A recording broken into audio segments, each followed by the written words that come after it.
नमस्कार मेरे प्रिय दर्शकों, स्वागत है आप सभी का टाइम्स ड्राइव शो के एक और नए और रोमांचक एपिसोड में, जहां पर हर हफ्ते हम आपके लेकर आते हैं ऑटोमोबाइल जगत से जुड़े नए अपडेट्स और नई और लेटेस्ट सवारियों की जानकारियां। तो क्या खास है आज के इस टाइम्स ड्राइव शो में, आइए जानते हैं। टाइम्स ड्राइव शो में पहले आज चलाएंगे निसान की सब कॉम्पैक्ट एसयूवी मैग्नाइट को और जानेंगे लॉन्ग टर्म यूजेज में ये गाड़ी कितनी प्रैक्टिकल साबित होती है। और उसके बाद डिटेल रिपोर्ट मर्सिडीज की rough and tough SUV G wagon की।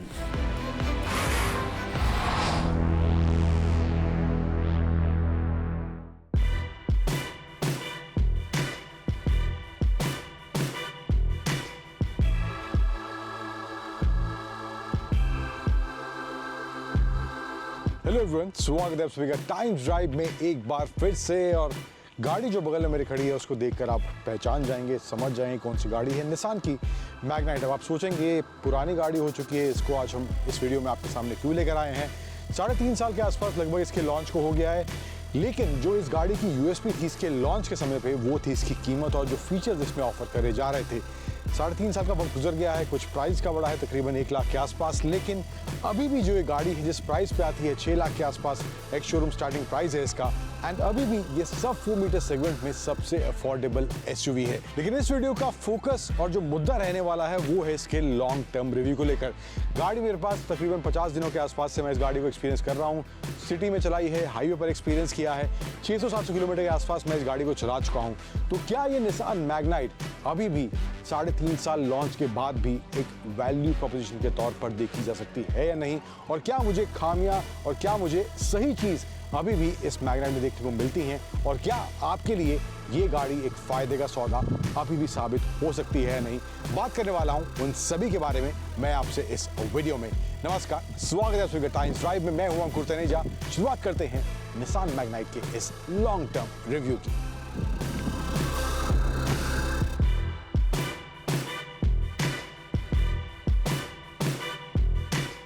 तो पहले फटाफट कुछ बात कर लेते हैं कुछ इसके एक्सटीरियर डिज़ाइन को लेकर। तो फ्रंट में आप देखेंगे बड़ा सा ग्रिल दिया गया है, सेंटर में निसान का लोगो है, एंड आसपास के क्रोम के आप चंक्स देख सकते हैं। एंड जो हेडलैम्प्स हैं इसके एलईडी हेडलैम्प्स दिए गए हैं, DRL भी इसमें एलईडी देखने को मिल जाते हैं। इसके अलावा नीचे आपको स्किड प्लेट देखने को मिल जाएगी, एंड ओवरऑल जो स्टांस है फ्रंट से एसयूवीश लगता है। एंड 3.5 साल गाड़ी पुरानी होने के बावजूद भी गाड़ी का जो फ्रंट एंड है वो अभी भी फ्रेश ज़रूर लगता है। साइड की बात करें तो यहाँ पर आपको इसमें एलॉय व्हील्स मिल जाएंगे, एंड टायर्स का साइज़ है 16 इंच के टायर्स का साइज़ आपको देखने को मिल जाएगा। एंड साइड में और आपको ड्यूअल टोन कॉम्बिनेशन देखने को मिलेगा। जो इसके ORVMs हैं वो भी आपको वाइट में दिए गए हैं, जो ड्यूअल टोन कॉम्बिनेशन है। And dual tone plus monotone दोनों का ऑप्शन यहाँ पर मैग्नाइट में देखने को मिलता है। अब एक चीज़ यहाँ देखेंगे हैंडल बार्स में जो है, जो टाइम टू टाइम मुझे लगता है थोड़ा सा इशू कस्टमर्स के लिए बनेगी, स्पेशली जहाँ पर हार्ड पानी आता है वहाँ पर ये क्रोम ज़रूर आपका फेड आउट होने वाला है, जैसे कि इस वाली गाड़ी में जो हमारे साथ है इसमें हुआ है। पीछे की बात करें तो यहाँ पर आपको टेल लैंप जो हैं वो भी एलईडी मिलते हैं, एंड पीछे की तरफ आपको सेंटर में बड़ी सी मैग्नाइट की बैजिंग देखने को मिलेगी, निसान का लोगो है। एंड जो वेरिएंट हमारे साथ है 1 लीटर टर्बो वाला है विद CVT कॉम्बिनेशन। अब इसमें आपको 2 इंजन ऑप्शन मिलते हैं, 1 लीटर टर्बो और एक 1 लीटर नेचुरली एस्पिरेटेड इंजन का ऑप्शन मिलता है। गियर बॉक्स की बात करें तो आपके पास CVT का ऑप्शन है, मैनुअल का ऑप्शन है, और एक और जो नया option in terms of transmission Nissan ने मैग्नाइट में इंट्रोड्यूस किया है हाल ही में वो है AMT का। तो वो भी एक नया option in terms of transmission Nissan Magnite में ऑफर कर रही है। तो ये कुछ मोटा मोटा आपको इसके एक्सटीरियर में देखने को मिलेगा। चलते हैं अंदर, क्या फीचर्स दिए गए हैं वो भी फटाफट आपको दिखाते हैं। अब अंदर की बात करें तो ओवरऑल जो दिक्कत मुझे अंदर लगती है वो है थोड़ा बहुत मटेरियल को लेके यहाँ पे मुझे दिक्कत लगती है। प्लास्टिक हर जगह इस्तेमाल करा गया है एंड बहुत ज़्यादा स्टर्डी साउंड नहीं करता है। बट सेंटर में आए तो यहाँ पे जो आपको इसमें फुली डिजिटल इंफोटेनमेंट सिस्टम मिलता है, जिसमें आपको वायरलेस एंड्रॉइड ऑटो और एप्पल कारप्ले मिलता है। अब ये भी एक यूएसपी थी जब शुरुआत में गाड़ी आई, तो उसके बाद से बहुत सी गाड़ियों में हमें ये फीचर देखने को मिला, लेकिन यहाँ पे निसान ये इस मैग्नाइट में ऑफर करती है। वायरलेस चार्जिंग है, यहाँ पे आपको 12 वोल्ट का सॉकेट, USB चार्जिंग पॉइंट वगैरह। ये जो है CVT वाला वर्जन है जैसे कि मैंने बताया, एंड 2 कप होल्डर्स यहाँ पे दिए गए हैं सेंटर में, एंड आर्मरेस्ट भी यहाँ देखने को मिलता है। यहाँ है तो स्टीयरिंग पर क्रूज कंट्रोल वगैरह के फीचर्स हैं, एंड वॉइस कमांड के फीचर्स भी यहाँ पर इसमें देखने को मिल जाते हैं। इंस्ट्रूमेंट क्लस्टर जो है वो थोड़ा सा मुझे उसका जो लेआउट है थोड़ा सा आउटडेटेड लगता है, बहुत ज़्यादा या कहीं प्रीमियम या मॉडर्न फील नहीं देता। अंदर यहाँ पे क्लस्टर में जो इस तरह का फील दिया गया है वो थोड़ा मॉडर्न मेरे को नहीं लगता यहाँ पे। लेकिन इन्फॉर्मेशन की बात करें तो इसमें आपको tachometer, speedometer, fuel gauge and आपको इसमें एवरेज फ्यूल इकोनॉमी ये सब इन्फॉर्मेशन देखने को मिलेगी। ट्रिप मीटर एंड ओडोमीटर का ऑप्शन यहाँ देखने को इसमें मिल जाएगा। बेसिक इन्फो है, कुछ ज़्यादा मामला नहीं है। एंड क्रूज कंट्रोल भी आपको इस गाड़ी में ऑफर करा जाता है। तो मोटा मोटा ये कुछ मामला है। बट एक चीज़ और जो मुझे अच्छी लगती है जो इस निसान मैग्नाइट के बारे में, वो है अंदर जो स्पेस कैबिन में फील होता है वो भी काफ़ी अच्छा इसमें देखने को मिलता है।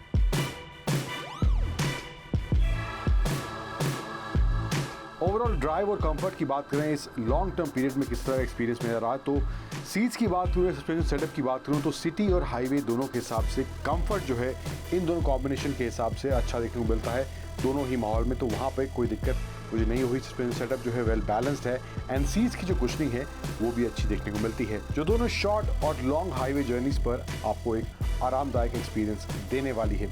अब हमारे साथ इसका टर्बो CVT वेरिएंट था, जो परफॉर्मेंस के हिसाब से सिटी में चला रहे हैं, हाईवे पे चला रहे हैं, परफॉर्मेंस एडिक्वेट है। बट सिटी में मुझे लगता है थोड़ा रिफाइंड आपको फील होगा, लेकिन अगर आप हाईवेज पर थोड़ा ज़्यादा इसको पुश करेंगे तो वहाँ पर इसका इंजन नॉइस क्रिएट करता है और कैबिन में वो नॉइस आता है। तो वो कैबिन इंस्टॉलेशन भी मुझे लगता है थोड़ा बेटर हो सकता था। एंड इंजन का जो नॉइस है वो कंटिन्यूस कैबिन में आता रहता है, तो कुछ टाइम बाद वो थोड़ा इरिटेटिंग भी बन जाता है। सो ये कुछ चीज़ें हैं जो overall in terms of drive और कंफर्ट के हिसाब से मुझे इस लॉन्ग पीरियड के दौरान इस निसान मैग्नाइट में देखने को मिली है।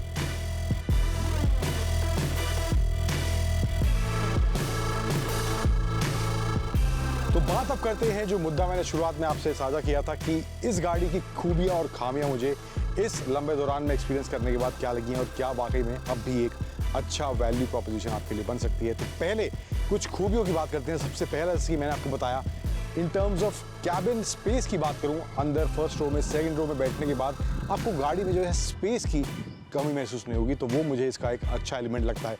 इसके बाद जो है अगला एलिमेंट मुझे अच्छा लगता है इसका, वो है इसमें जो wireless Android auto, Apple CarPlay और वायरलेस चार्जिंग जैसे फीचर्स दिए गए हैं, तो वो मुझे लगता है इस गाड़ी को एक थोड़ा सा फीचर के मामले में भी अच्छा पैकेज बनाते हैं। तीसरा एलिमेंट जो मुझे लगा है इस गाड़ी के बारे में अच्छा, वो है इसका ये इंजन, स्पेशली ये टर्बो गाड़ी में यूज़ कर रहा हूँ। टर्बो इंजन के साथ जो आती है 1 लीटर टर्बो इंजन दिया गया है इसमें जो है परफॉर्मेंस के हिसाब से भी कमी आपको महसूस नहीं होगी। सिटी में तो ऑफकोर्स ये परफेक्टली अच्छा परफॉर्मेंस देता है। स्लो स्पीड पे हैं आप तो वहाँ पर भी कोई दिक्कत नहीं होती, specially with the CVT combination थोड़ा ड्राइव और बेटर हो जाता है सिटी की बात करें। लेकिन हाईवे पर जो परफॉर्मेंस है इंजन का वो भी अच्छा खासा देखने को मिलता है। इसके साथ साथ सस्पेंशन सेटअप की जो ट्यूनिंग है वो भी अच्छी खासी है। सिटी हाईवे दोनों माहौल में बम्प्स जो है इजीली एब्जॉर्ब करता है। अगर आप बहुत तेज स्पीड पे हैं that is a different thing, but अगर आप नॉमिनल स्पीड पे हैं 60, 70, 80 के आसपास हैं तो वहाँ पर बम्प्स जो है अच्छे से एब्जॉर्ब करता है और सीट जो है कंफर्टेबल इसकी फील होती हैं। अब चौथा एलिमेंट जो मुझे इस गाड़ी में अच्छा लगता है, जो एक्सपीरियंस करने के बाद 3.5 साल बाद भी इस गाड़ी में अभी मुझे आउटडेटेड नहीं लग रहा है, वो है इसका डिज़ाइन। अभी भी गाड़ी का डिज़ाइन जो है आपको आउटडेटेड नहीं फील होगा, वो मॉडर्न फील अभी भी इसके डिज़ाइन में इतने टाइम के बाद भी अभी भी इसमें देखने को मिलती है। अब पांचवा और फाइनल एलिमेंट जो मुझे लगता है इस गाड़ी की अभी भी USP है, वो है इसकी कीमत। 1 लाख, हालांकि इसके लॉन्च के बाद इसका प्राइस बढ़ा है, अब 6 लाख एक शोरूम के स्टार्टिंग प्राइस पर ये गाड़ी आती है। लेकिन अभी भी अगर आप इस सब 4 मीटर सेगमेंट में SUV तलाश रहे हैं तो ये निसान मैग्नाइट अभी भी एक अफोर्डेबल गाड़ी के तौर पर आपके सामने मौजूद है। अब इस निसान मैग्नाइट में खामियां क्या मुझे लगी हैं वो भी बात करते हैं। सबसे पहले जो है इंटीरियर क्वालिटी को लेकर अब बहुत ज़्यादा वहाँ पे मामला जो है प्लास्टिक ही आपको देखने को मिलेगा। अब हालांकि गाड़ी की कीमत कम है तो ये एरिया आपको थोड़ा बहुत कॉम्प्रोमाइज़ करना पड़ेगा। वो quality wise in terms of plastic मामला थोड़ा सा सैड यहाँ पे इंटीरियर में देखने को मिलता है। तो अगला एलिमेंट जो मुझे लगता है इसमें जो है फीचर्स थोड़े बहुत आपको जो सेगमेंट की और गाड़ियों में जो ज़्यादा कीमत पे आती हैं उनमें देखने को मिलेंगे, जैसे कि इसमें आपको वेंटेड सीट्स का ऑप्शन नहीं है, जहाँ पर फीचर के मामले में थोड़ी सी पीछे रहती है, लेकिन प्राइस भी इसका कम है।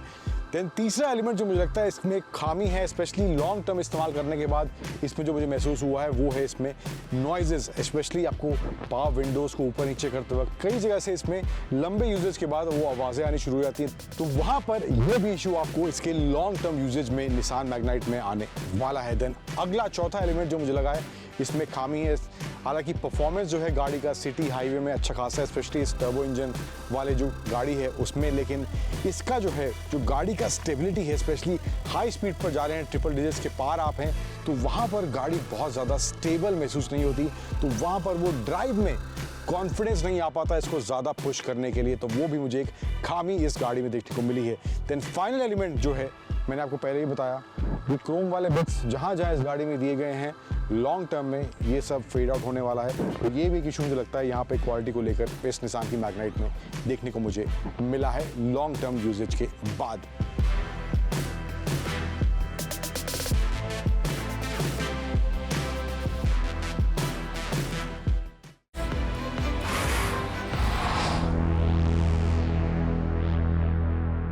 आज की जो गाड़ी है इसको हम कह सकते हैं कि एक पुराना ओल्ड स्कूल डिज़ाइन मिक्सअप हो चुका है लग्जरी के साथ, लेटेस्ट फीचर्स के साथ और बेस्ट टेक्नोलॉजी के साथ। मैं किस गाड़ी की बात कर रहा हूँ? मैं बात कर रहा हूँ मर्सिडीज़ की जी वैगन SUV की। जो इस गाड़ी का दाम है वो है करीब 2.5 करोड़ रुपए का। जो उसके राइवल्स हैं वो भी रफली इसी प्राइस पॉइंट पर आते हैं। लेकिन अगर हम बात करते हैं ड्रीम कार की, एक ड्रीम SUV की, तो ये गाड़ी बहुत ही बेहतरीन और बहुत बड़ी ड्रीम रह चुकी है काफ़ी लोगों की। मेरी भी रह चुकी है, एक ज़माने में स्कूल कॉलेज में था, आपकी भी हो सकता है रह चुकी हो। लेकिन आज हम आपको बताएंगे क्यों 1970 से लेकर अब तक मर्सिडीज़ ने इसका डिज़ाइन चेंज नहीं किया है, क्या क्या इसके यूनिक फीचर्स हैं, क्या क्या इस गाड़ी में है अंदर से, और इंटीरियर्स क्यों इतने खास है और चलाने में गाड़ी कैसी है। मेरा नाम है आशीष मसीह, आप मुझे देख रहे हैं टाइम्स ड्राइव पर।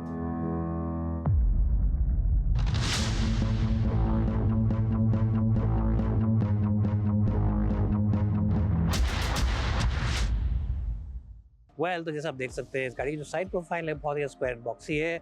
हम आपको गाड़ी का फेस नहीं दिखा रहे, आप फेस बहुत बार देख चुके हैं। वही पुराने गोल गोल लैंप्स इनके अंदर इन्होंने प्रोजेक्टर्स लगा रखे हैं और उसके अलावा कुछ नयापन नहीं है। साइड पे भी कोई खास नयापन नहीं है डिज़ाइन के हिसाब से। हाँ, पिछली जनरेशन के मुकाबले सारे के सारे पैनल्स वगैरह चेंज हैं, लेकिन आपको ऐसा लगेगा नहीं देख के, क्योंकि सब कुछ फ्लैट है, सब कुछ बिल्कुल स्क्वायर एंड बॉक्सी है। और ऐसा लगता है कि एक रूलर से लेकर सब कुछ बना दिया, एक स्केल से लेकर किसी बच्चे ने डिज़ाइन कर दिया है। हाँ, अच्छी चीज़ जो है वो ये है कि इसमें 19 इंच के पहिए आते हैं, जिससे कि इसके जो प्रोफाइल है वो काफ़ी अच्छी है। और यहाँ पे जो एक बड़ा ही कूल डिज़ाइन है वो ये है कि इसके जो डोर हिंजेस है विजिबल है, बॉनेट के हिंजेस भी और डोर के हिंजेस भी विजिबल है।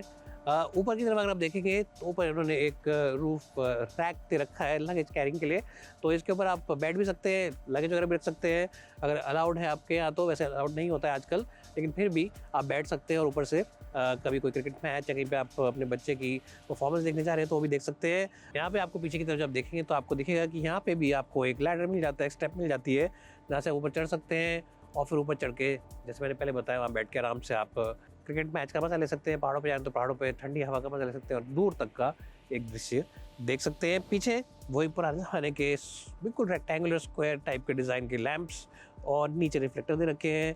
तो ऐसा कोई फैंसी डिज़ाइन एलिमेंट इस गाड़ी पे नहीं है, कोई ऐसा डिज़ाइन एलिमेंट नहीं है जैसे आजकल बहुत गाड़ियों में आते हैं कि रेडार्स और ये और वो दे रखे हुए हैं इसमें भी, लेकिन वो सब के सब इन्होंने एलिगेंट तरीके से छुपा रखे हैं। ऐसा नहीं कुछ भी नहीं, फेस है और एक बहुत ही sophisticated yet very true to the original silhouette इस गाड़ी का अभी भी बरकरार है।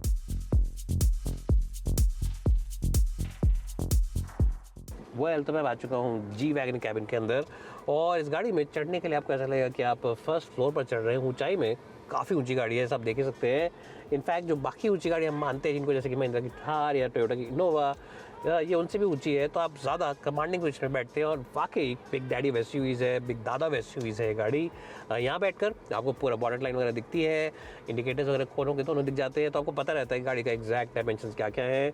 और साथ ही साथ बड़ा ही चार्मिंग डिज़ाइन है, even though it's a square and boxy car होती है आउटसाइड। इंटीरियर वाइज ये बहुत ही ज़्यादा मॉडर्न और बिल्कुल प्लस गाड़ी है। और यहाँ पर आपको गाड़ी के अंदर सारे के सारे ऐप्स वगैरह चलाने के लिए ऑप्शन मिल जाते हैं, सारे फीचर्स चलाने के लिए ऑप्शन मिल जाते हैं। मेरा सबसे फेवरेट फीचर्स गाड़ी में दो हैं, मैं दोनों आपको बता देता हूँ। एक तो है ऑब्वियसली बर्मास्टर का साउंड सिस्टम, जिसके अंदर ट्विटर सब वूफर वगैरह सब आपको मिलते हैं। साथ ही साथ मेरा एक और फेवरेट फंक्शन इस गाड़ी के अंदर है इसका मसाज फंक्शन। ये जो मसाज है इस गाड़ी की वो बहुत ही बेहतरीन है और सारे ऑप्शन है आपके पास, किस टाइप का मसाज चाहिए, लंबा मसाज चाहिए, छोटा मसाज चाहिए। ऑल्सो अप्रिशिएट द फैक्ट कि इसके अंदर डिफरेंशियल लॉक्स आते हैं और आमतौर पे बाकी गाड़ियों में आता है फ्रंट डिफरेंशियल लॉक या रेयर डिफरेंशियल लॉक, लेकिन इसमें आगे का भी, बीच का भी और पीछे का भी, तीनों के तीनों डिफरेंशियल लॉक हो जाते हैं। बढ़िया और लग्जूरियस डिज़ाइन इस गाड़ी का है। यहाँ पर एक बड़ा ग्रैब रेल है जिसके अंदर जी मैन्युफैक्चर लिखा हुआ है और ये जर्मन में लिखा हुआ है, तो बताने के लिए है कि जी वैगन में ही बैठे हैं आप। और ओवरऑल जो क्वालिटी है ऑब्वियसली मर्सिडीज़ है, तो क्वालिटी के मामले में कोई कॉम्प्रोमाइज़ वाली बात नहीं है। ADAS के आपको फीचर्स मिल जाते हैं जैसे कि blind spot assist, lane keep assist वगैरह, तो वहाँ पर भी ये गाड़ी सेफ्टी के मामले में काफ़ी अच्छी है। और यहाँ पर आपको रॉकर मिल जाता है वॉल्यूम के लिए, यहाँ पे आपको रॉकर मिल जाता है डायनामिक सेटिंग्स के लिए, और यहाँ पे बाकी सारे फंक्शन जैसे कि ESP, लो रेंज, कैमरा और ये यहाँ पे टच पैड दे रखा है ताकि आप यहाँ के सारे कंट्रोल्स यहीं से आराम से हाथ रख के कर सके, आपको अपनी नज़र रोड से ना हटानी पड़े। हाँ, लेकिन एक चीज़ है जो थोड़ी सी आप कह सकते हैं कि अजीब है, वो ये है कि सीट बेल्ट लाल रंग की क्यों दे रखी है? डीजल की गाड़ी है लेकिन लाल रंग की सीट बेल्ट दे रखी है, समझ नहीं आया। अगर AMG मॉडल होता तो आप कहते कि हाँ यार लाल सीट बेल्ट अच्छी लग रही है, but why have they given red seat belt?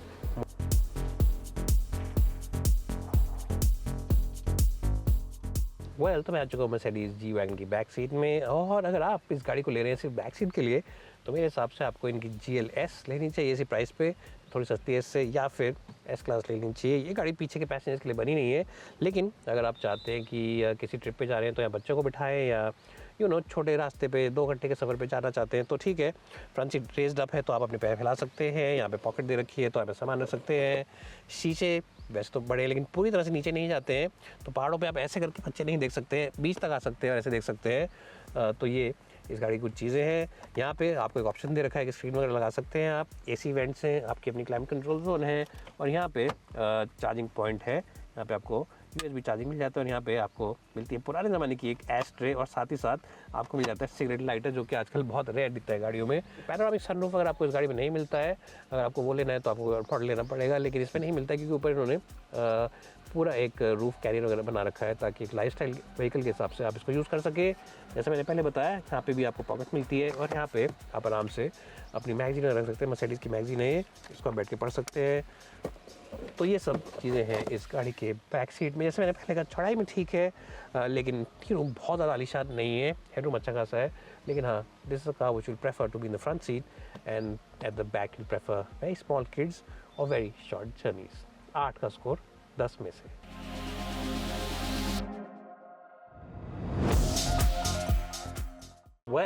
तो मैं अब चला रहा हूँ मर्सिडीज़ की जी वैगन, और एक बारी आपको ये वाली आवाज़ फिर से सुनाते हैं। दरवाजे कैसे बंद होते हैं, बहुत ही यूनिक आवाज़ है, बहुत ही अलग सी आवाज़ है।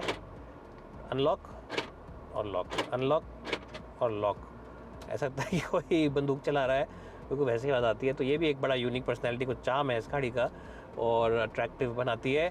आज हमारे पास है 400D का मतलब है कि डीजल वर्जन हम गाड़ी का चला रहे हैं। इसमें V6 डीजल आता है, और ये बनाता है करीब 700 न्यूटन टॉर्क के। तो ये बहुत ही बढ़िया फिगर है।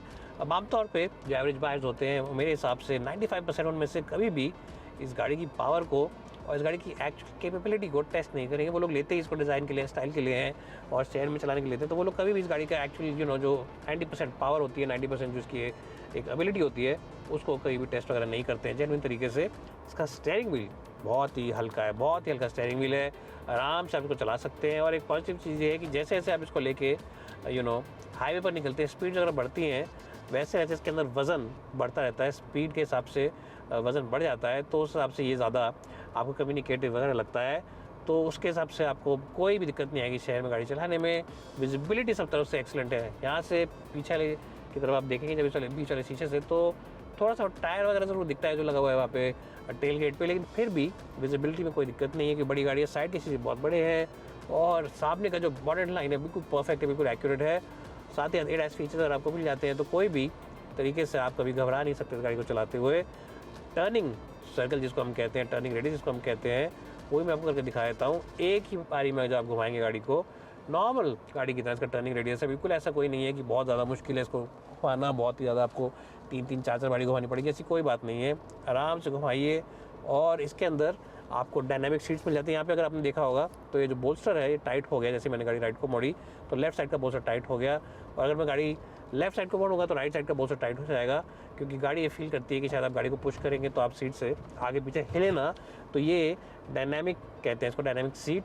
और वाकई जो एक्टिव है इसके डायनामिक्स, जो इसके बोल्स्टर्स हैं वो एक्टिव हैं, तो ये लेफ्ट साइड से भी और राइट साइड से भी आपको पकड़ लेते हैं। That's another very smart feature, very thoughtful feature.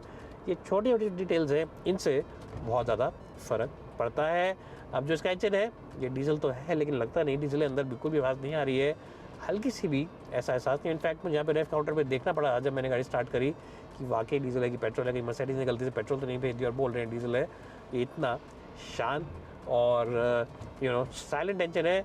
Suspension भी इसकी बहुत बढ़िया है। आमतौर पे बड़ी और भारी एसयूवीज़ के अंदर सस्पेंशन को टाइट कर देते हैं ताकि उनकी जो ओवरऑल डायनामिक एबिलिटी वो अच्छी रहे, लेकिन इस गाड़ी के अंदर आपको सस्पेंशन बिल्कुल कंफर्टेबल मिलेगी। हाईवे के ऊपर 100, 110, 120 जब नॉर्मल स्पीड से आप भगाते हैं जो कि लीगल हैं, उन स्पीड्स के ऊपर इस गाड़ी को जब आप भगाएंगे तो वहाँ पर आपको स्टेबिलिटी अच्छी मिल जाती है। और साथ ही साथ अगर आप शहर में चलाते हैं तो वहाँ पर भी आपको गड्ढे अगर अंदर नहीं आते तो सस्पेंशन के मामले में कोई भी आपको दिक्कत नहीं आएगी। It's a very comfortable car, very good car in terms of overall comfort, very good car in terms of overall swag factor, and of course it's a powerful and punchy diesel engine. Diesels SUVs की personality को बिल्कुल suit करते हैं। जी हाँ, diesel होते हैं पहाड़ों पे जब ले आते हैं तो चढ़ाई के टाइम पे टॉर्क इनमें इतना होता है कि कोई दिक्कत नहीं आती है। जहाँ पे पेट्रोल गाड़ी में बार बार गियर चेंज करना पड़ता है, वहाँ पे इन गाड़ी में कोई दिक्कत नहीं आती है। ऑफ रोडिंग पर ले आते हैं तो वहाँ पर भी कोई दिक्कत नहीं आती है। हालांकि 1 या 2% लोग जी वैगन को उतारेंगे ऑफ रोडिंग पे, लेकिन फिर भी अगर आप ले जाते हैं तो वहाँ पे कोई दिक्कत नहीं आएगी। और हाँ, एक और बात जो बहुत बढ़िया है वो ये है कि इसमें 9 स्पीड का गियर बॉक्स आता है। इसका मतलब ये है कि अगर आप हाईवे पर गाड़ी को लेकर निकल रहे हैं, लंबे सफ़र पर निकल रहे हैं, तो कभी भी आपको ऐसा नहीं लगेगा कि मैं गलत गियर में हूँ। फ्लेक्सिबिलिटी इंजन की एनहांस हो जाती है। और हालांकि इस वक्त ये दिखा रहा है कि 7-8 की माइलेज दे रही है, क्योंकि हम कल से गाड़ी को चला रहे हैं, शहर में शूट वगैरह कर रहे हैं। हालांकि अभी 7-8 की दिखा है, लेकिन हाईवे पर जब 9 गियर्स में आप लेके चलेंगे, गाड़ी को टॉप गियर में डालेंगे, तो फिर आई एम श्योर कि माइलेज वगैरह भी इम्प्रूव हो जाएगी। तो ये था मेरा एक छोटा सा ड्राइविंग इंप्रेशन आज मर्सिडीज जी वैगन का। आपको कैसा लगा? अगर आप एक true blue off roading fan है, ऑफ रोडिंग लवर है, तो ये गाड़ी आपको रखनी चाहिए। अगर आप ऑफ रोडिंग लवर नहीं भी हैं तब भी आपको ये गाड़ी रखनी चाहिए। ऑफ रोडिंग के लिए आप सस्ती गाड़ी भी ले सकते हैं, लेकिन एक स्वैग फैक्टर के लिए जो एक जेन्युइन जी वैगन आपको स्वैग फैक्टर देती है वो शायद ही कोई दूसरी गाड़ी आपको दे सके। अब इस गाड़ी को रोकते हैं और आपको एक समरी रिपोर्ट जल्दी से बना के हम बताते हैं। वेल, तो अगर हम बात करते हैं जी वैगन की, तो जो गाड़ी है ये एक आइकॉन है, ये एक इमोशन है, और ये एक टिपिकल एसयूवी नहीं, ये मर्सिडीज़ की जी वैगन है। Off roading, luxury, features, comfort और स्वैग फैक्टर इस गाड़ी में सबसे ज़्यादा है एसयूवीज़ में।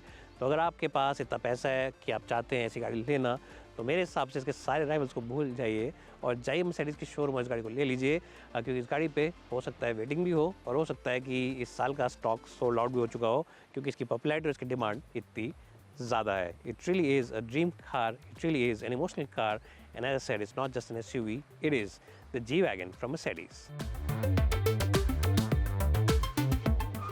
तो आज के इस टाइम्स ड्राइव शो में बस इतना ही, लेकिन आज के शो में दिखाई गई कहानियों से जुड़े आपके कुछ सवाल या सुझाव हैं तो आप हमें टाइम्स ड्राइव के सोशल मीडिया हैंडल्स पर वो सब भेज सकते हैं। एंड हमेशा की तरह always wear your seat belt while driving, always wear your helmet while riding, drive safe, ride safe. Thank you for joining and stay tuned to ET Now Swadesh.